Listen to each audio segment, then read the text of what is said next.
4 pillars of the Indian economy. Number 1, cricket. Number 2, film. Number 3, tech tutorials on YouTube or ChewTube. How to hack NASA with only HTML. Finally, the 4th, non-fact based marketing. Hello, my name is George from Microsoft. Can you please revert gift card? Man, India sure is an economic power. And all 4 of these industries are only going to grow with India's population over time, I'm thinking. Number 3 is definitely my favorite though. I don't know where I'd be in my life if I didn't have Indian people teaching me stuff on YouTube. I think they seriously made me into the man I am today. I wonder what will be the 5th pillar in the future. Son, I will die. I will avenge, says Palestine. Oh wait, this was all part of a dream. He's stupid. Now that I infiltrate Palestine dream, he willingly continue fighting, making my attacks justified. Oh wait, that's Israel now dreaming. He's stupid. I infiltrate his dreams, making him think that he infiltrate my dreams, making him continue fight, give me sympathy and aid. He is a genius, making Palestine think he infiltrate my dream where I infiltrate him dream so he can get idea to continue fighting all on his own. I can't believe I came up with my idea all on my own. Oh no. Oh no. It's just gonna keep spinning. Who's been dreaming this whole time? Who's infiltrating? We may never know. Damn it, Inception was such a good movie. I want to rewatch that. I love how this spinner has been changed to this though for the comic. So this is basically Countryballs explain the movie Inception. Dreams inside of dreams inside of dreams. The one that is controlling both is the Vatican. All part of the plan to return the Holy Land to their rightful heir. Maybe he's the one that's been controlling the dreams all along. I never realized how similar the names Palestine and Inception were until now. Hey look, it's the corruptometer. Countries standing here will show you exactly how corrupt you truly are. Nice, Denmark got very low levels of corruption. This bring great shame, must seppuku. Japan got still pretty low levels of corruption. What the freak is this meter? The US has moderate levels of corruption. There's no need for that. Look, maybe there's some way we can work this out. Italy's starting to get to extreme levels of corruption. That'd be 0.06% better than last year. Great success. Bosnia is starting to get into the red levels of corruption. Best Korea, least corrupt in the universe! All this is just evil Western propaganda. North Korea with the most corruption the meter has. Huh? Says Somalia, extremely confused.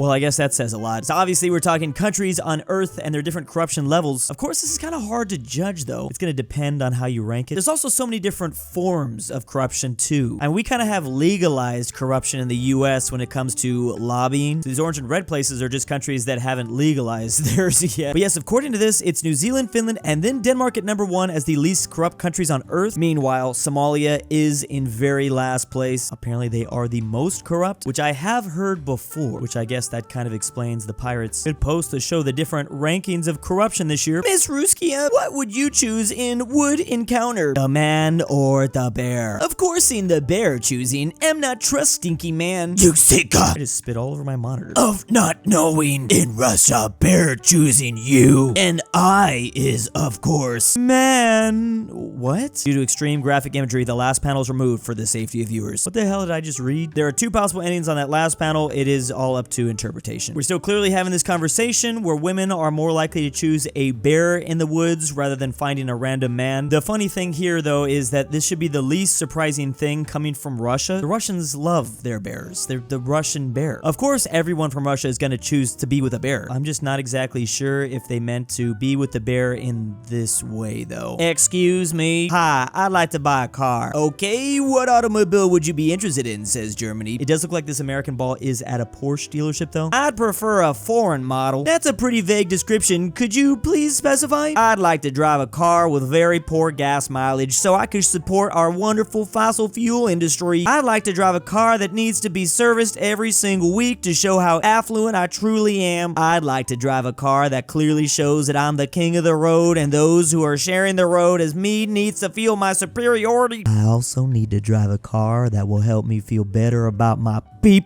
beep. Okay then, I did find a couple cars here that fit those specifications. Perhaps you'd like to test drive our vintage collection? Who the hell is honking so loud? Move, B, get out the way. You're riding in manga country now, boy. Wow, look at that manual all-wheel drive gas-powered automobile. Oh, I get it. It's an old Porsche. Oh my god, how dare you speak such obscene language at me, mother stupid redneck. Don't you know you're driving in a lane specifically designed for bicycles? Be gone, you foul beast! The way Canadians versus Americans choose their favorite modes of transportation. Canadians love their bikes, with training wheels by the way, and us Americans love the most obnoxious cars we can find. That's not entirely true, but that is the stereotype. Both sides. Canadians actually do buy a lot of like big trucks as well. Big Fords, big Chevys. Over 100,000 Ford F-150s were sold to Canada just last year alone. That's the best-selling truck for the 58th year in a row. Maybe these are the Canadians specifically from like Toronto though that are riding their bikes. Alberta is a completely different place. It's funny how often I've tried on this channel to legitimately buy a tank. I always have to look up the prices for them to see if they're going down. Spoiler alert, they aren't. The elephant on the road is referencing that specific type of tank. Russia's new name. My name, Russia. Name, Oros, me friend. Me neighbor called Iluisi. Big guy in North called... Hello, N-word. I mean, yeah. What the fuck? It's another name of country telephone. From Russia to Mongolia to China to Hong Kong. Hong Kong gotta mess it all up by telling Vietnam this. It's everyone's fault, I guess, though. Here's a little explanation of how that all came together. Yeah, wow, that really is the translation from English to Vietnamese. Let's see what it sounds like. Nah. Wow. Nah. That doesn't sound anything like what I thought. Imagine just being named. Nah. Never ask Vietnam their name for Russia or their name for their currency. Oh, look, it's the Philippines going to the restroom. Tinkle tinkle. Hey, China. Philippines, you is blocking the urinal. Get the freak out. And this is pretty much what happens between the Philippines and China out at the sea every day. They are constantly fighting. And it feels like this has been going on for years. It's a great metaphor because why does China need stuff all the way this close to the Philippines? You got all this other space to work with. This comes after news that Chinese forces have seized 2 Filipino Navy ships in dispute. A couple of sailors were also injured. I feel like news headlines like this just keep on coming out. The world according to China. Today, we'll teach everyone geography. Beautiful, sharp, hard. Morality, will, power, use, color list. Whatever that means. Grape tooth for Portugal. Danger, place, horse. Wait, what? How did they get so unlucky? That is, for some reason, the nation of Guatemala. A lot of these are transliterations, so in Chinese words, they use characters that sound like the country's name. However, they don't actually make sense in terms of meaning. Some other interesting ones: Togo, many brothers; Congo, sturdy fruit; Kenya, a firm Asia. Wow, this is getting weird. I have seen a lot of maps like this in the past, though. I feel like I always review this map of European countries with their Chinese names. Things get extremely weird in certain areas, that's for sure. If only China could teach us more about the world in the South China Sea and who actually owns that. Also, Taiwan, is that... Let's not even get into it. Alaska's getting really expensive for me. I think I maybe have be selling him for best. But to which clay, though? Hey, Russia. No. I got it. So what be think you? Will you buy? I be sorry, Reza, but I can't take care of Alaska. For me, it's just not the worth it. Okay's, tell if you change mind. Hello, Mr. Russia. I heardings you might want to sell Alaska. Thank you, comrade. I can assure you that we will be great friends in the future. Oh, this is kind of sad. At least they got a whole $7 million from this, which this is like 150 years ago, but still at the time considered a deal. The story of how the Russian Empire ended up selling their Russian colony, Alaska. That's what we're learning about here. And yes, they did go to Liechtenstein, the very, very small microstate of Liechtenstein. That is because the Russian monarch at this time was cool with that family. The biggest thing for them, though, is they just did not want to sell to the British. And you can't really blame them because at this time, the British were the strongest empire on earth. The United States paid a whole $7.2 million, which I also find this interesting because this is only 2 years after the US got done with their own civil war. I love this sad ending, like they're going to be friends. They were kind of friends for a second there, but very soon they would not end up being friends. It wouldn't be that long after until Russia learned all the oil that was going to be found in their former colony. Oh no, Imperial Germany and Poland. Oh no, Imperial Germany and the Soviet Union. Oh hey, wait a second. That's just Poland having another nightmare again, but I do think these Baltic brothers right here are bringing back some PTSD. The days where Germany and the Soviet Union sat on top of Poland are long gone. Now it's actually even more countries if you think about it. So this is a geography joke because obviously Lithuania, Latvia, and Estonia sit right above Poland in the modern day borders. However, back in the day, another country that used to sit on top of them was Germany themselves. Remember, the Germans had this little enclave for a second, well, until they invaded Poland. But then immediately after that giant conflict was settled by the year 1950 and throughout the entire Cold War, it was just the Soviet Union. They were the only ones that sat on top of Poland for so long. There's just constantly people up there, I guess. Estonia, Latvia, and Lithuania keeping up with the old traditions. I like this. I never thought about it like that before. hon, stupid America. Best comedy I've seen in years. Is of Lightning not even alive? Guys. Uh-oh. Death to America.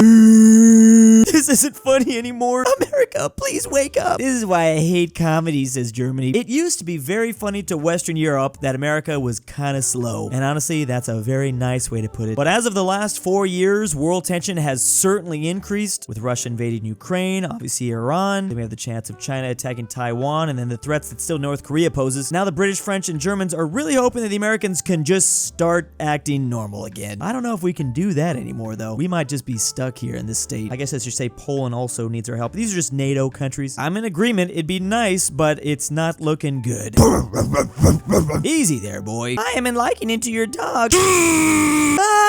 Might want to keep it on. Oh, take what is it? Italy? What is Japan doing? This is the story of how Slovenia got their little eye patch. I don't think this has any historical connection, but in the Countryball universe, yes, Ohio is usually just a dog because they have a very weird flag. And then the vast majority of countries that have a coat of arms on their flag usually portray it like an eye patch. So apparently this is the reason why. This is what happened. Is this a Marvel reference? Didn't that happen to Samuel Jackson? Oh, that would actually explain a lot. Never let a wild Ohioan off the leash. We do bite. Now can you imagine just what Florida would do? Finally, more Slovenian lore just dropped. European countries and their South American counterparts. On the left, Europe. On the right, South America. The snobbish guy who hates everyone. Funny because the UK and Argentina here, they also don't like each other very much. The 3 countries that nobody can find on a map. Oh, that's the Baltic countries and all the countries that sit in the northeastern corner of this continent. Guyana, Suriname, French Guyana. This has a spaceship because the nation that owns this territory, France, they apparently they launched their spaceships from there. The poor bee and his little brother, Ibmani, Romania, and Moldova. And this is Colombia and Ecuador. The one who's yet to develop a coherent language, that's Denmark and Chile, both very known for having strange languages, while Chile speaks Spanish, supposedly. The glue eater creeps that no one likes to be around, that's Albania and Venezuela for some reason. The guy who always gets his land stolen. This is Poland and I believe Bolivia. Yeah, Bolivia sure has been chopped down a lot in history. Not to Polish levels, but yeah. Oh, also the guy who's a pathetic internet.